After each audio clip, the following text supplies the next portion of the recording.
Hi, this is Vijay Bambwani here, and I'm back with you in this video to talk about a critical aspect of the market in continuation of the video that I recorded on 22nd of September, and which was titled, How Much Money Should You Set Aside for Trading? Now, let me begin by hoping that you are keeping your finger on the pulse of the market, you're enjoying your trading, and my videos have added enough value over a period of time to help you segregate some stocks which you are trading rather profitably and the markets are treating you kindly. In this video, I want to talk about the recent press release about the retail inflation which has now crossed the 7% threshold, namely 7.34%. Now, if you go by the 22nd September video, which is your age, your retirement age minus your present age, and therefore that residual number being the amount of money that you should segregate for higher risk investments, and keeping the remaining figure in relatively low yielding but safer investments, which would be the kind of money that you would save for your sunset years.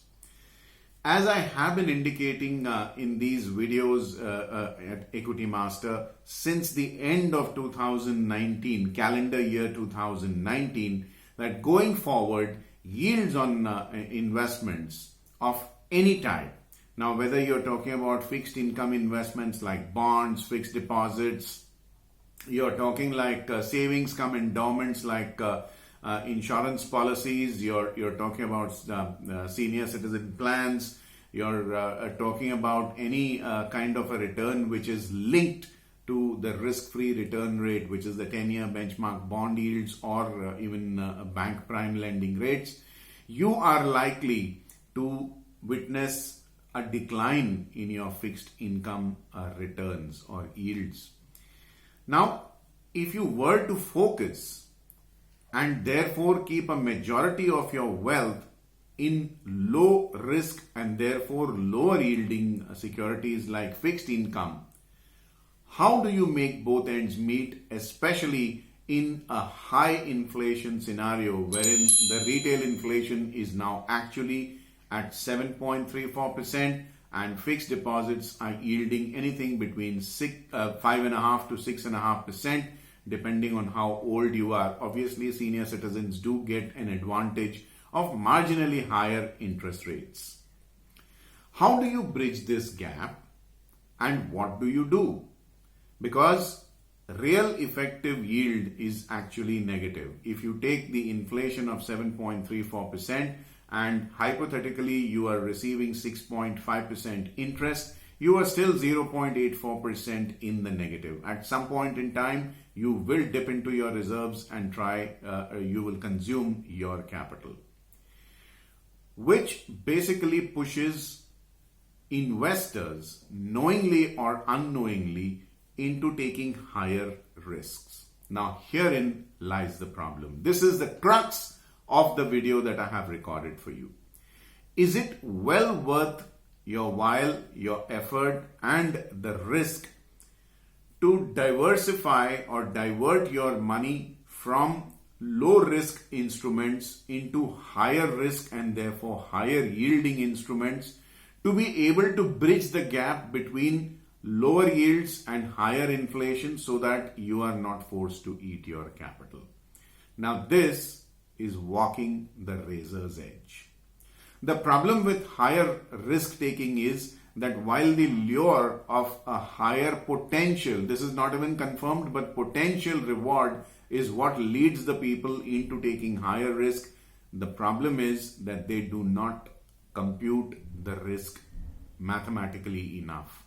Now, there is something called the Jensen's measure which fund managers use, wherein the mathematical formula states that if you're taking one additional unit of risk, you should expect a minimum of 1.5, if not 2 additional units of reward. It is only then that the risk is worth it. Otherwise, the risk will basically wind up costing you money, costing you dear, because in that case, you might just wind up losing a portion of your capital. Now, this, like I said, is walking the razor's edge. If you were to allocate higher amount of your capital to higher risk and higher yielding instruments, and God forbid, if there is some adversity in the market wherein the market falls or your investment goes against you, you are now faced with a dilemma of far bigger magnitude than just yields. Earlier, you were getting 6.5% yield hypothetically on your fixed income securities, and you were coping up with 7.34% inflation. So the difference was only 0.84. But now, if you lose your capital in a high yielding, high risk instrument, you not only will lick your wounds and go back to a low yielding, low risk instrument, which obviously will yield even lower interest than before because your capital is eroded. This is something that you must keep in mind. I admit that people who invest in financial markets have to be born optimists. Let me tell you why. I run an incorporated company. Okay, I know how companies are run and what it takes to run a company. I have to be a die-hard optimist to invest my company's paid-up capital into the paid-up capital of somebody else, somebody else's company promoted by that person, which means passing on my money into the direct control and command of another person and hope that he will do a good job of it. Believe me, I have to be an optimist, and therefore that's the only way I can sleep easy in the night after investing in somebody else's company. But does it mean that one loses sense of rationality and become a die-hard optimist even in the face of insurmountable odds? No. I would urge you to assess your risk and reward even more carefully, and if at all you feel that any stock, any mutual fund, any other investment that you're entering into has a risk higher than your risk appetite, I would recommend and I would request you, please do not enter into that risky investment because the risk is far beyond your risk appetite. All right. The risk that you are taking must be commensurate with your appetite and must not adversely hit your lifestyle if a certain amount of money was to be lost. It would actually make sense to trouble yourself and fasten your seat belts and tighten your belt buckles and cut down your expense a little. It's a nasty proposition that I put forth to you, but it would make more sense. Does it mean that you should cease your investments? No. By all means, continue to invest in a long-term portfolio creation in solid companies because solid companies tend to be relatively lower risk. Do not fall into the temptation of taking high risk which is unjustified. This is what I mean. At all times, remember that formula which I talked to you about. Your retirement age which you have set a goal yourself for, 68, 70, 75, 80, whatever, minus your current age, whatever is the figure, should be the money that you should be risking. The remaining must always be in low risk and therefore maybe even lower yields. These are tough times. You do not want to escalate them by losing money. On this cautious and somber note, Vijay Ambani signing off for now. Till we meet again in my next video. If you're watching this video on YouTube, don't forget to click like on this video if you agree with what I said. Also, subscribe to my YouTube channel. In the comment section, do let me know what you think of this video and what you would want me to record in my next.